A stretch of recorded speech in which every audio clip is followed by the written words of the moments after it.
Hello everybody out there in YouTube land. Today I'm going to show you how to change the windshield wiper blade on a 2001 Suzuki Grand Vitara XL7. So you want to pull up the windshield wiper blade. It's on a hinge.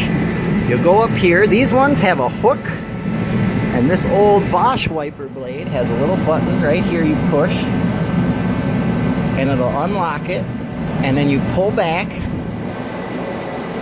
See if I can do it one-handed. I just broke it, but oh well, I'm not putting it back on. Broke the plastic, not the arm. So you just pull it off, throw it on the ground. Next, we're going to put on the new wiper blade. This one is a Rain-X Latitude blade. So for these ones, what you do is you open this clip up right here on the top.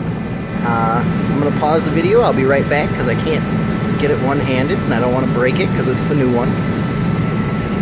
Alright, I got it. So then next, what you do is you slide the arm in and you push up and it'll click. And then you push this back down and it'll click. There we go. Where it's supposed to be. And then it's good to go. So that is how you change the windshield wiper blades on a Suzuki Grand Vitara XL7. I hope this helped you out. If you guys wanted to know how to change them, in the comments below, let me know if you guys have any questions. Hit that like button and subscribe. It helps us out. I'll see you guys later.